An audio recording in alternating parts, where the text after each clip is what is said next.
Précision. Je ne laisse rien au hasard. Efficacité. Je veux le meilleur de la technologie.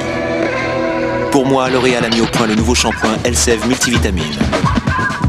Jamais les laboratoires de L'Oréal n'avaient concentré autant de vitamines dans un shampoing. Pour des cheveux plus forts, plus brillants, plus faciles à coiffer. Chaque jour, mes cheveux font le plein de vitamines. Nouveau shampoing Elseve Multivitamine de L'Oréal. L'Oréal, parce que je le vaux bien. J'ai sélectionné pour vous Foot Plus. Salut. Avec Foot Plus, suivez toutes les journées de championnat de D1 avec 6 matchs en direct, une sélection de matchs de D2 et chaque semaine, 2 des plus grands matchs des championnats européens. Et l'actualité du foot commentée par... Beau travail de sélectionneur, petit. Merci, monsieur Zizou. Et grâce à qui le plaisir du foot? Eh ouais. Grâce à qui? Foot Plus est gratuit pour toute la saison 2000-2001. Canal Satellite, le meilleur du numérique. Pourquoi le blanc de poulet Fleury-Michon est-il si bon? Parce que les blancs de poulet Fleury-Michon sont dorés au four et rigoureusement sélectionnés. Une bonne idée pour les gourmandes que nous sommes. Sans complexe, Fleury-Michon, voilà pourquoi c'est si bon. J'ai exploré de lointaines planètes. J'ai cartonné à la bourse de Tokyo. J'ai conquis la Silicon Valley. Je me suis battu avec les Maoris. Je me suis vu dans les yeux de mes ennemis. Je suis redevenu enfant pour tout recommencer. J'ai bâti un empire technologique. Je me suis vu dans des milliers de mondes. Je suis devenu des millions de personnes. Et tous ensemble, nous sommes Internet. Ah, profiter de tout de suite, en ne payant que la moitié. Hélas, même dans de très bonnes maisons, le 50-50 n'est pas encore entré dans les mœurs. Dommage. Payer 50% maintenant, 50% dans 2 ans, et presque rien entre les deux, c'est tout de même plaisant. Mais tout le monde n'est pas Renault.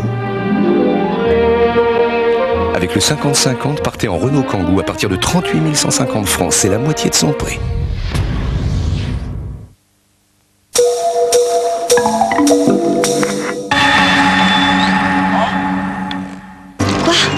Parc naturel en danger. Avis de mise aux enchères de la passe-montagne.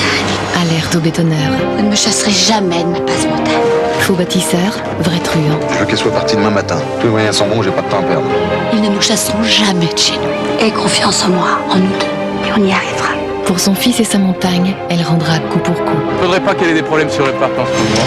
Sans maison, sans travail, elle devra définitivement abandonner sa montagne. Daniel Evenou, première de cordée contre les démolisseurs d'avenir. Samedi à 20h50, sur France 3.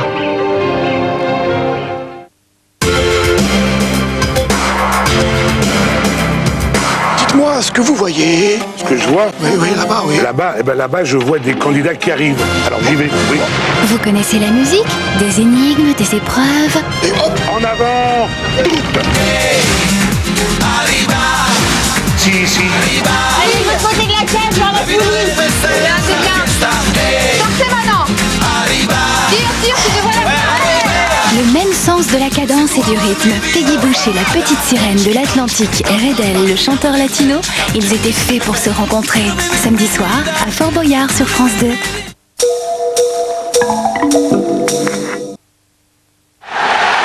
L'équipe passe championne d'Europe.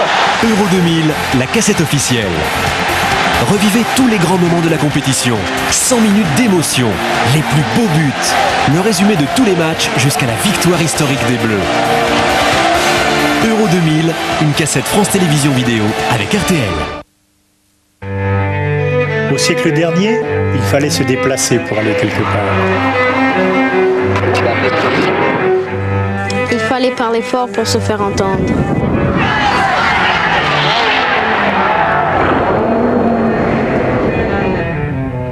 Il fallait être au centre du monde pour en faire partie. Il fallait aller au travail pour travailler. Il fallait connaître des gens pour être connu.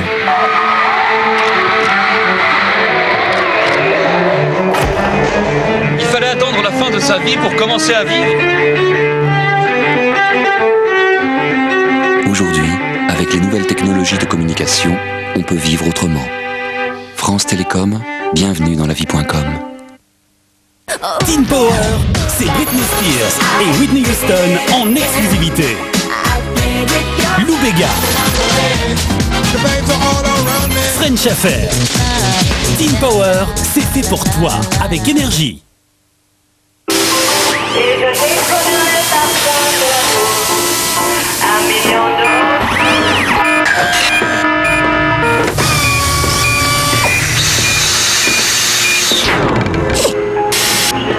Sarah Picasso, l'imaginaire. D'abord, vous n'imaginez pas tout ce que Citroën peut faire pour vous.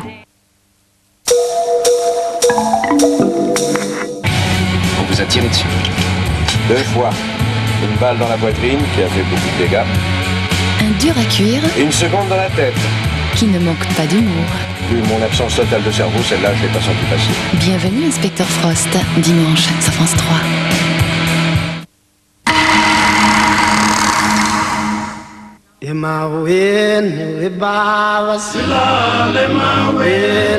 Tout au bout du continent africain, c'est le cap de Bonne-Espérance, la pointe de l'Afrique du Sud. Malgré la houle et les tempêtes, ce sont près de 10 000 navires qui croisent au large de Cape Town. Un pays jeune qui tente de gommer une partie de son passé. Ici, l'espoir a remplacé le doute sur cette terre de grands espaces. Escale en Afrique du Sud, c'est demain à 20h55 dans Thalassa.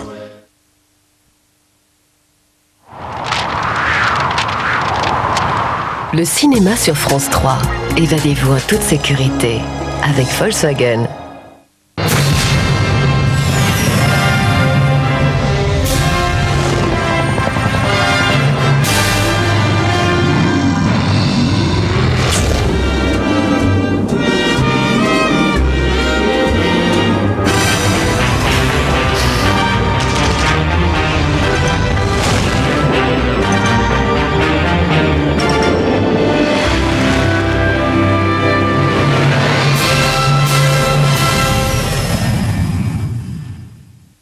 Voici votre jeu France 3 avec Volkswagen.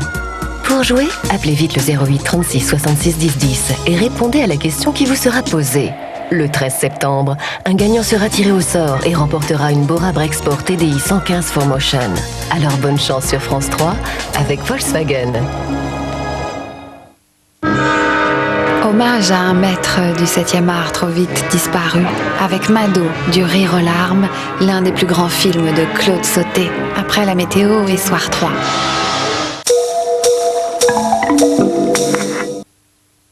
Désolé de vous faire venir le dimanche. Depuis 2h17, notre système est planté. On perd une fortune chaque minute qui passe. Le fournisseur du serveur dit que c'est un problème d'application. Pour les gens de l'application, c'est la base de données. Et la base de données dit que c'est le serveur. Appelez les développeurs de sites. Ils surfent dans les Alpes. Et qui est chargé ici de s'assurer que tout ce bazar fonctionne normalement? A priori, c'est toi. Dans ce cas, il serait peut-être temps de faire appel à IBM. Oh non, du fond de teint sur du cachemire. Oh, mais comment j'enlève ça vite fait, moi? Vite, pensez vite. J'hésite encore. Il faut la nettoyer à sec. Vite, pensez vite. Aujourd'hui, c'est vraiment plus simple. Avec le nouveau Svit, la fraîcheur d'un nettoyage à sec avec votre sèche-linge. Seul Svit vous offre une lingette tout en un. Utilisez-la pour enlever complètement les petites taches. Puis mettez-la avec les vêtements dans le sac Svit. Placez le tout dans le sèche-linge pendant 20 minutes à température normale. Les vapeurs actives de Svit rafraîchissent et défroissent le textile. Et voilà. Simplement Svité. Nouveau Svit, la fraîcheur d'un nettoyage à sec avec votre sèche-linge.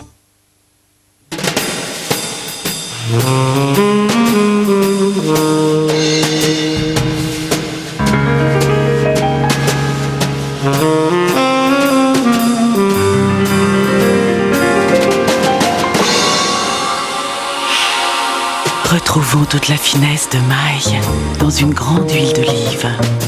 Huile d'olive maille. Elle nous donne une autre idée du goût. Depuis des années, on s'ennuie en se brossant les dents. Cassez la routine. Essayez Theraxil 2 en 1. Un dentifrice et une solution dentaire. Il renforce vos dents et son action antibactérienne vous apporte une fraîcheur extrême. Libérez-vous de la routine avec Theraxil 2 en 1. Theraxil, rien n'est plus malin pour vos dents. Bonsoir. Je t'en prie, fais comme chez toi.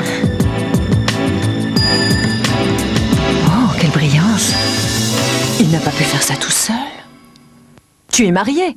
Moi? Non, il utilise Somat 2 en 1. Le liquide de rinçage est déjà intégré à la dose pour une brillance absolue. Et tu as d'autres talents cachés? Nouveau Somat 2 en 1, si simple, si brillant. Et maintenant, découvrez une nouvelle fraîcheur avec Somat 2 en 1, fraîcheur citron. RTL2 présente Santana. Avec les tubes Smooth et Maria Maria. Avec Supernatural, la magie Santana continue. Vous pensiez que la chaleur du séchoir abîmait vos cheveux? Aujourd'hui, grâce à mes nouveaux shampoings et soins thermoactifs Jacques Desange, la chaleur fait enfin du bien. Leur formule vitaminée s'active sous la chaleur du séchoir pour réparer et fortifier les cheveux. Plus denses, ils revivent. Nouveau shampoing et soins thermoactifs Jacques Desange, élu produit de l'année. Toute ma compétence professionnelle pour vos cheveux.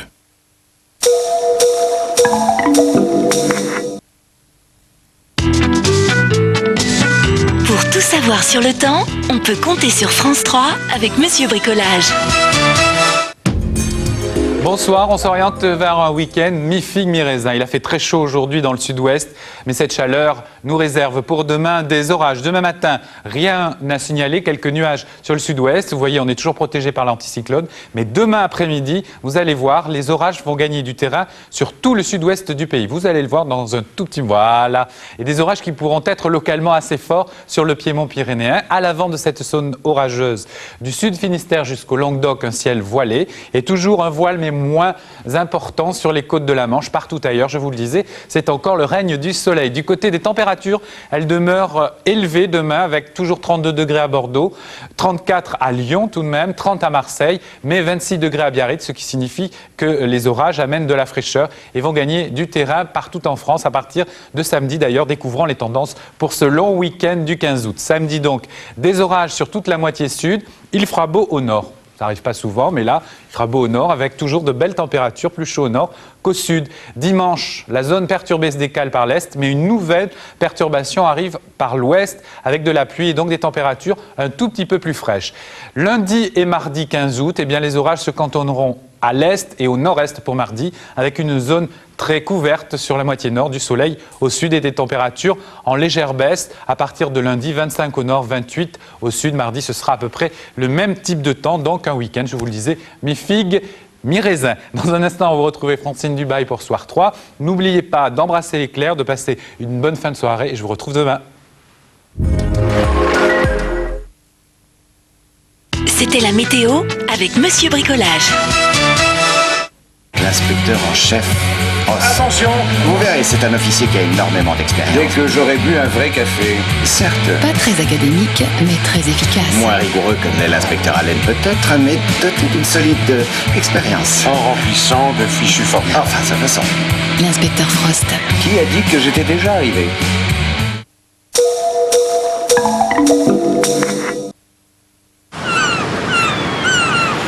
Vue d'Anatole. Elle est pas belle, la vue? Attends, les opticiens! Attends, les opticiens! Avant qu'il ne soit trop tard, vérifiez la santé financière de votre entreprise ou d'une autre par Minitel 3617 Vérif pour une meilleure information sur les entreprises. Pitch, oh mon pitch, quand t'as un petit creux, prends dans ta poche un pitch ou deux. Pitch, oh mon pitch, chacun sa brioche. Choco, pépite, fraise, comme tu veux. Pitch de brioche pasquier. Plongez dans l'histoire de France et participez à une fabuleuse nouveauté, la bataille du donjon. Grand parc du Puy du Fou pour découvrir l'histoire de France en s'amusant comme des fous.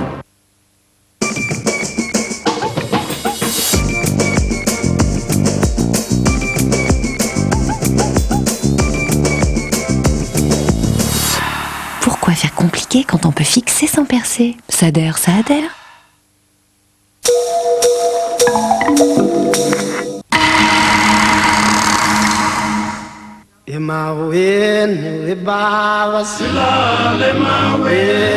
Tout au bout du continent africain, c'est le cap de Bonne-Espérance, la pointe de l'Afrique du Sud.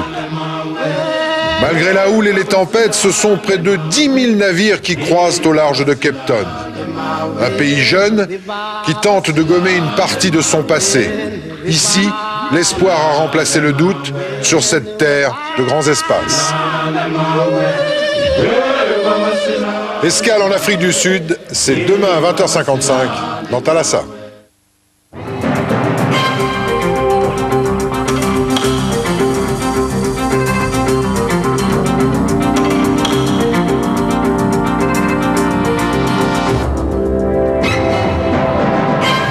Mesdames et messieurs, bonsoir. Les titres de cette édition, c'est la pièce découverte sur la piste qui serait à l'origine du crash du Concorde. C'est ce qu'affirme le bureau enquête et accident. La gendarmerie, elle, reste sceptique. L'agriculteur Jean-Pierre Capel reste derrière les barreaux. La cour d'appel de Rouen a confirmé sa peine de 8 mois de prison. Au Pays Basque, les indépendantistes organisent une journée de lutte, une manifestation pro-ETA en mémoire de leurs 4 militants morts à Bilbao. Et puis la trottinette à Paris, un nouveau truc à la mode avec les rollers. Les piétons vont devoir partager les trottoirs. Mesdames et messieurs, bonsoir. Je vous le disais, du nouveau dans le crash du Concorde. Selon les experts du bureau enquête et accident, c'est la pièce métallique de 40 cm découverte sur la piste qui serait à l'origine de la catastrophe. De son côté, la gendarmerie des transports aériens reste beaucoup plus prudente. En effet, il existe encore des zones d'ombre. On ne sait toujours pas pourquoi un moteur est tombé en panne. Le reportage de Laure Delalex et Stéphane Taponi. Les opérations de ratissage ont repris aujourd'hui sur le site du crash, les quantités d'amiante détectées sur les lieux étant inférieures au seuil légal. Mais alors que les enquêteurs continuent leurs investigations, le BEA, le Bureau Enquête Accident, révèle aujourd'hui que la pièce métallique de 40 cm, qui avait été retrouvée sur le bord de la piste, serait bien à l'origine de l'accident. C'est en comparant l'entaille sur le pneu détruit avec cette pièce que le lien a pu être établi. Une annonce modérée ce soir par les enquêteurs de la cellule Concorde 95, chargée de l'enquête judiciaire. En effet, les gendarmes, eux, n'écartent encore aucune hypothèse. Je rappelle qu'il y a des expertises qui sont actuellement demandées auprès de l'Institut de recherche criminelle de la gendarmerie. Et les rapports d'expertise ne sont pas connus à ce jour. Elles seront communiquées dans les prochains jours, voire les prochaines semaines. Demain matin, le BEA et la gendarmerie auront peut-être l'occasion d'accorder leur version. En effet, experts et enquêteurs se réuniront à nouveau au ministère des Transports pour décider des nouvelles mesures de sécurité dont dépend la reprise des vols de Concorde. L'agriculteur Jean-Pierre Capel reste en prison. La cour d'appel de Rouen a confirmé la condamnation du tribunal correctionnel d'Évreux à 8 mois de prison, dont 4 avec sursis. Jean-Pierre Capel a été reconnu coupable de violence volontaire avec arme lors d'une manifestation d'agriculteurs en juin dernier. Marc Dana et Guy Sabin. 21h, le verdict tombe. La cour d'appel confirme la condamnation du 19 juin dernier. Jean-Pierre Capel est condamné à 8 mois de prison, dont 4 fermes.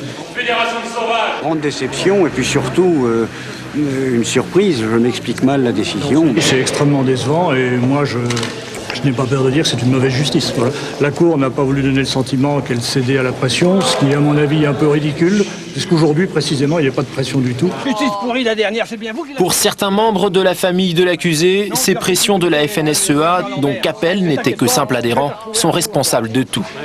La cause d'avant, elle était défendue comment? Avec des injures au tribunal. C'est normal ça de votre part? Pas de mots. Pour le syndicat majoritaire du département, Capel n'est qu'un innocent pris au hasard pour servir d'exemple afin d'empêcher de futures manifestations. En frappant fort et de manière aveugle, le tribunal a voulu impressionner l'ensemble de nos militants, les dissuader de reprendre nos appels à la mobilisation. 10 heures à la préfecture. Ce soir, les agriculteurs de l'Eure se sont donné rendez-vous à Évreux. Un petit souci dans la diffusion de ce reportage. À l'étranger, cette fois-ci au Pays Basque, les nationalistes pleurent leurs combattants. Alors que l'Espagne est plongée dans le deuil, les indépendantistes organisaient une journée de lutte en mémoire des 4 activistes morts dans l'explosion de leur voiture à Bilbao, alors qu'ils préparaient un attentat à San Sébastien. Des jeunes indépendantistes au visage masqué n'ont pas hésité à incendier plusieurs autobus. Pierre Didier et Jean-Jacques Buty. Tout est allé très vite. La scène d'attaque n'aura duré que quelques secondes. Les flammes montent dans la nuit de San Sébastien. un groupe de jeunes nationalistes radicaux s'en est pris à un autobus de la ville. Évacuation des passagers, jet de cocktails Molotov, pas de victimes. Ici, on appelle ça la kaleboroka, littéralement la violence de rue. Elle est presque quotidienne. Les habitants, encore dehors à cette heure avancée, semblent indifférents. Aïka, c'est le nom de leur mouvement. En basque, ceux qui se lèvent. Leur slogan, ETA, le peuple est avec toi. À la mi-journée, ils sont venus au centre-ville, à visage découvert, pour rendre hommage aux 4 Etara, morts lundi dans leur voiture bourrée d'explosifs. Ils sont très jeunes, originaires souvent des banlieues populaires et sont nés avec le statut d'autonomie du Pays basque. Et pourtant, ils n'ont qu'un but, l'indépendance. Arnaldo Otegi est un de leurs leaders, chef d'un nationalisme radical qui a fait de la rue une école militante. Il y a des prisonniers, et même les morts de la voiture piégée de Bilbao, qui avaient déjà été emprisonnés pour des violences de rue. Il y a une nouvelle génération dans ce pays, une nouvelle génération qui pense que la lutte armée a encore une place utile dans ce pays. Et quand devant la mairie s'organise un de ces rassemblements silencieux de protestation contre les attentats de l'ETA, la police veille, de crainte que les jeunes nationalistes n'interviennent. Maria Sangil est une des femmes les plus protégées du pays. Élue du Parti populaire au pouvoir à Madrid, elle affirme être menacée de mort par de jeunes militants nationalistes. J'ai pris plainte plusieurs fois. La dernière semaine, je suis allée 2 fois pour prendre plainte contre les gens qui m'ont menacé de mort, parce que je pense qu'il ne faut pas se taire, il ne faut pas être en silence, il ne faut pas avoir peur tout seul. Il faut dire je ne vais pas supporter, peut-être vous aurez l'occasion de me tuer, c'est très dur de le dire, mais au moins vous irez au tribunal pour manifester tout ça. Devant la mairie où Maria Sangil est élue, est monté le champ de combat de l'ETA. Une provocation ordinaire depuis la fin de la trêve. Ces jeunes radicaux se sentent forts. À chaque élection, leur cause séparatiste recueille près de 20% des suffrages basques. Manifestation pro-ETA d'un côté et anti de l'autre. Dans tout le pays, des milliers de personnes sont descendues dans les rues pour dénoncer la nouvelle offensive meurtrière de l'ETA. Aujourd'hui, à Pampelune, avaient lieu les obsèques du militaire abattu hier de plusieurs balles dans la tête. Charlotte Millet. Cette femme pleure son mari, Francisco Casanova. L'adjudant-chef de l'armée espagnole est tombé hier sous les balles des séparatistes basques. Aujourd'hui, c'est l'armée et toute une partie de l'Espagne qui lui rendent hommage lors de ses funérailles à Pampelune. Un même cri, assassin. Il est midi, ils sont des milliers à être descendus dans les rues pour condamner ces actes terroristes. Depuis la fin de la trêve en janvier, l'adjudant-chef Francisco Casanova est la 9e victime attribuée à l'ETA et la 2e en moins de 24 heures. Face à cette offensive meurtrière des séparatistes, le gouvernement espagnol affiche sa fermeté. La classe politique traditionnelle se mobilise et ce matin, le ministre de l'Intérieur recevait 2 dirigeants de l'opposition socialiste pour débattre de la lutte antiterroriste. Et toujours au Pays basque, le voyage a tourné au cauchemar pour une quarantaine de clandestins. Ils étaient d'origine maghrébine, sur un cargo en provenance du Maroc. Certains n'ont pas hésité à se jeter à l'eau pour rejoindre la rive à la nage, à l'arrivée de la police. Des bateaux français sont venus à leur secours. Todd Dargui et Philippe Rives. Un jeune homme un peu perdu en pyjama dirigé vers le siège de la Croix-Rouge, suivi par une civière. Ces 2 personnes font partie des 45 clandestins supposés qui ont sauté hier après-midi de ce cargo qui mouillait au large du port de Passares. Des pêcheurs ont donné l'alerte, des secours d'Espagne et de France sont immédiatement intervenus, en particulier les sauveteurs de la SNSM et les pompiers d'Hendaye. On a récupéré une quinzaine de personnes et ensuite, depuis le cargo, d'autres clandestins nous ont fait signe qu'il y avait quelqu'un qui était très blessé. Donc on s'est approché avec le Zodiac, on est monté sur le pont et un clandestin nous a fait signe qu'il y avait des personnes armées au-dessus. Donc là on a pris la personne blessée, on l'a vite évacuée sur le port de Passares de façon à ne pas provoquer et ne pas se faire tirer dessus puisqu'il y avait quand même un risque et donc c'est la police espagnole qui par la suite est intervenue. Bagarre à bord entre équipage et immigrés ou opération de sauve-qui-peut de clandestins maltraités. Difficile de dire ce qui s'est réellement passé, mais l'état de faiblesse des hommes secourus ne laisse aucun doute sur leurs conditions de voyage. Ils ont réussi à s'échapper des cales. et donc se sont rebellés contre l'équipage qui leur aurait tiré dessus pour éviter de se faire prendre en otage. Donc ces gens-là ensuite avaient faim, avaient soif, se sont jetés à l'eau pour essayer de rejoindre la côte. Toute la journée, la police a interrogé le capitaine ukrainien et 4 officiers. Et à quelques mètres du cargo immobilisé, les immigrés, 38 Marocains, 8 Algériens, ont dû décliner leur identité. Pour vérifier leur âge, ces jeunes hommes ont même été transférés à l'hôpital pour des examens osseux.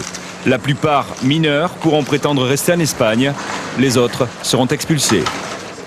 Les éthers de glycol, extrêmement dangereux pour la santé. Ces solvants toxiques seraient responsables de cancers, d'avortements et de malformations chez les enfants dont les mamans ont été exposées à ces produits.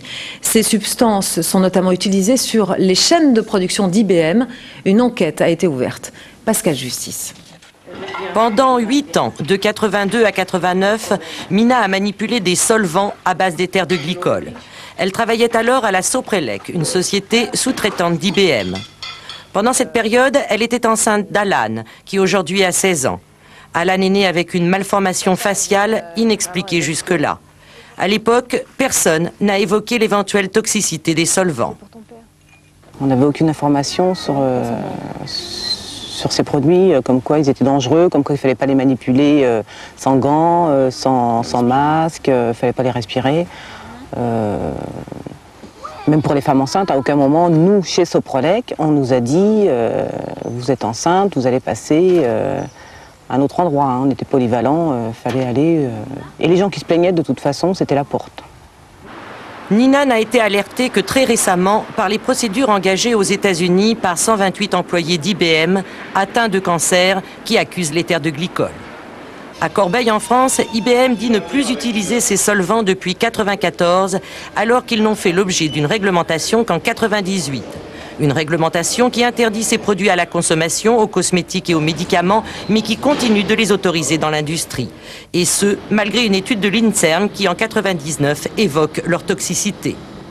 Aujourd'hui, une circulaire du ministère de l'Emploi et de la Solidarité promet que des mesures plus strictes sont à l'étude et seront bientôt proposées. Principale mesure, l'interdiction totale d'exposition des femmes enceintes à l'ensemble de ces produits. On ne voit pas très bien comment, par exemple, on peut protéger les femmes enceintes d'une exposition aux éthers de glycol à partir du moment où la déclaration de grossesse n'est pas obligatoire dès les premiers jours. Et que de la même façon, la femme enceinte ne le sait pas immédiatement. Par conséquent, il y a des risques pour le fœtus. Il faut absolument prendre des mesures d'interdiction. Aucune étude en France n'a encore évalué l'impact de ces solvants sur les personnes qui les ont manipulés. C'est ce que tente de faire un cabinet d'experts indépendants installé à la Bourse du Travail de Corbeil pour recueillir les témoignages des anciens employés d'IBM. Et il n'y aura pas de chasse aux pédophiles en Belgique. Le tribunal de Namur a interdit la publication de l'Investigateur. Cet hebdomadaire avait choisi de suivre l'exemple du tabloïd anglais en publiant la liste des personnes mentionnées dans l'affaire du trou. En Grande-Bretagne, à Portsmouth, depuis la parution d'une 50aine de photos de délinquants sexuels, les antipédophiles ont organisé de nombreuses manifestations, même si ce soir ils ont décidé de suspendre leur action. Nathalie Cause. Ces familles qui défilent depuis une semaine en Grande-Bretagne affirment vouloir protéger leurs enfants, mais leurs slogans sont chaque soir plus agressifs. Pendant les pédophiles, jetons-les dehors. Un homme accusé de pédophilie et harcelé s'est d'ailleurs suicidé samedi à Manchester. Ici, à Portsmouth, il y aurait une vingtaine de pédophiles, selon le tabloïd News of the World. Alors, par crainte de représailles, plusieurs personnes soupçonnées ont préféré quitter la ville. Aujourd'hui, les manifestants ont accepté de suspendre leur mouvement pour négocier avec les autorités. Ils veulent que nous arrêtions de manifester, mais la police ne fait rien contre les pédophiles. S'ils ne veulent pas de manifestation, il faut les chasser du quartier. Ça commence à nous inquiéter. On ne sait pas quelle maison sera la cible des manifestants. On est obligé de s'enfermer la nuit. C'est le meurtre de la petite Sarah le mois dernier qui est à l'origine de cette chasse aux pédophiles. Le tabloïd News of the World avait alors commencé à publier les photos et les adresses de tous les délinquants sexuels condamnés en Grande-Bretagne. Cette campagne de presse, aujourd'hui suspendue, a donné des idées à un journal luxembourgeois. L'Investigateur devait publier ce matin une liste de pédophiles belges. Comme ces gens sont fichés et rendus publics, c'est que la seule chose, leur seul moyen de pouvoir s'en sortir, c'est de fuir. Donc ils vont probablement aller à l'étranger, dans les pays voisins ou autres, mais bien sûr qu'ils vont aller faire leurs méfaits là-bas. Saisie par la Ligue des droits de l'homme, la justice belge a finalement ordonné l'interdiction de cette publication. La peine de mort au Texas. 2 hommes condamnés pour meurtre ont été exécutés ce matin par injection. L'un d'eux était un attardé mental âgé de 33 ans. Dans 13 États des États-Unis, l'exécution des attardés mentaux est interdite, mais pas au Texas. Son gouverneur, George Bush Jr., candidat à la Maison-Blanche, a refusé de commuer sa peine. Une exécution qui a suscité des réactions. La France s'est dite consternée. En Côte d'Ivoire, le général Robert Gueye en course pour la présidentielle.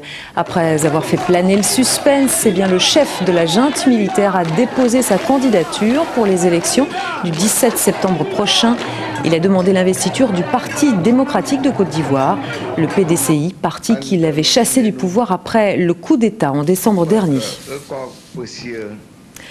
Retour en France avec une journée de vacances plutôt mouvementée pour Laurent Fabius. Une quarantaine d'agriculteurs se sont invités dans sa résidence d'été du Gers. Les membres de la coordination rurale n'ont pas hésité à passer par les champs pour déjouer la vigilance des gendarmes. Une action pour dénoncer les taxes sur le gasoil et la redevance pollution. Une démonstration de force qui n'a pas vraiment été appréciée par le ministre de l'économie et des finances. Mais Laurent Fabius a accepté de recevoir prochainement à Paris le président du syndicat agricole. La grogne des chasseurs de canards. Aujourd'hui, c'était l'ouverture officielle de la chasse au gibier d'eau. La loi Voynet, vous le savez, réduit la période. Un texte qui, selon les chasseurs, ne protège pas le gibier. Anne Caruel et Jean-Paul Launay. Ah, c'est leur exquise. C'est un grand jour, ce jour d'ouverture. Quand, même si on a plus de 60 ans, on a quand même toujours la passion qui nous anime.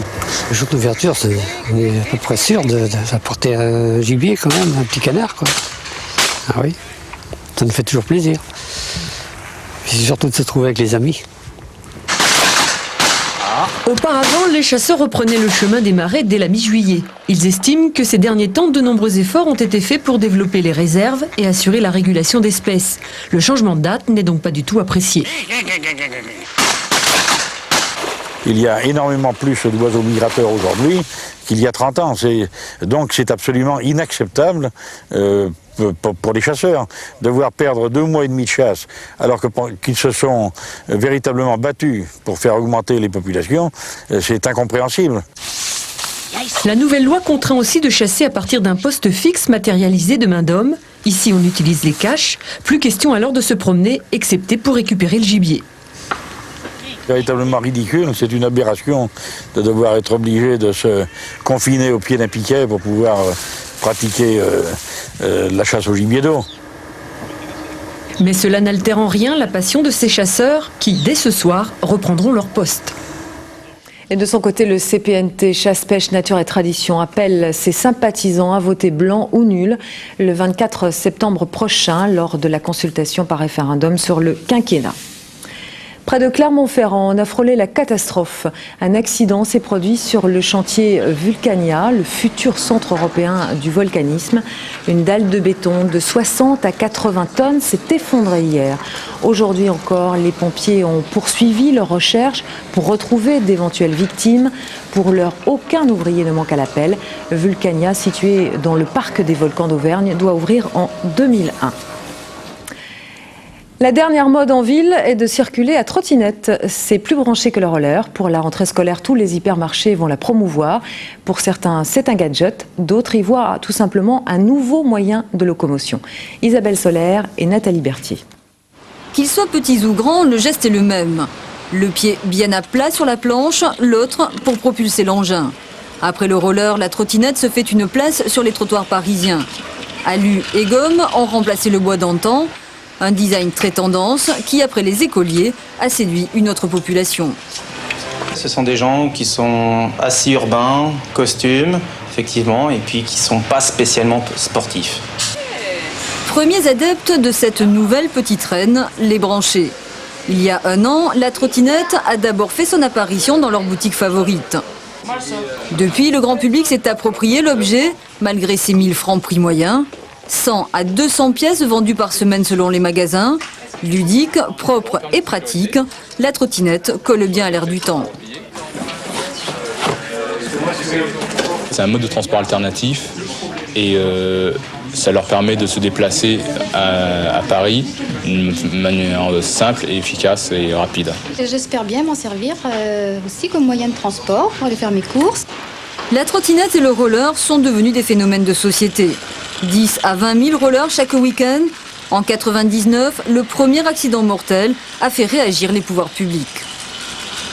Une de nos pistes de réflexion actuellement concerne plus particulièrement les rollers, auxquels nous souhaiterions donner un statut qu'ils n'ont pas aujourd'hui, puisque ce sont des piétons pour la loi, un statut qui leur donnerait, grosso modo, les droits et obligations des cyclistes. Résumons, seul le trottoir est autorisé pour le moment aux rollers et aux trottinettes. Rouler sur la chaussée équivaut donc à une infraction. C'est la fin de cette édition. Merci de l'avoir suivi. Restez avec nous dans un instant. Mado, un film de Claude Sautet avec Michel Piccoli et Romy Schneider. Je vous souhaite de passer une excellente fin de soirée sur la 3.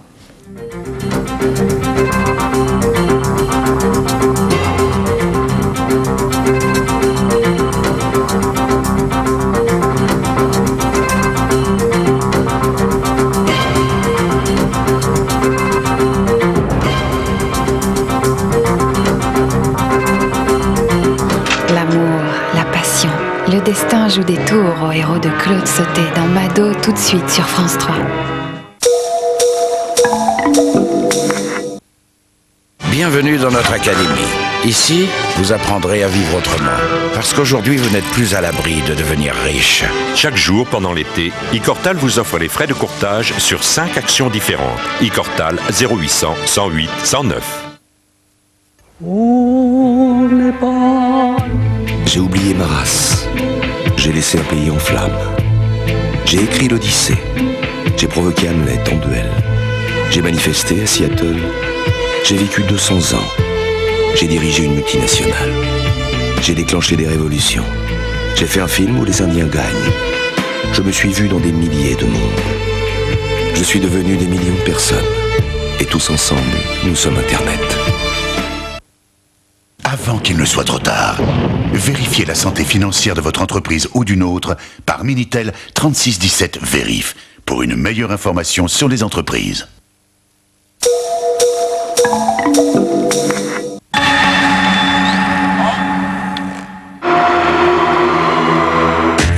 On croyait avoir tout vu de notre siècle.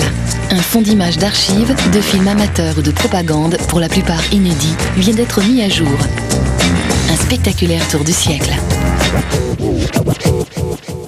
Avec ce que ce genre de plongée suppose de bouleversant. Un autre regard sur les heures et bonheurs de ces 100 dernières années, images inconnues de notre siècle, samedi à 22h45 sur France 3.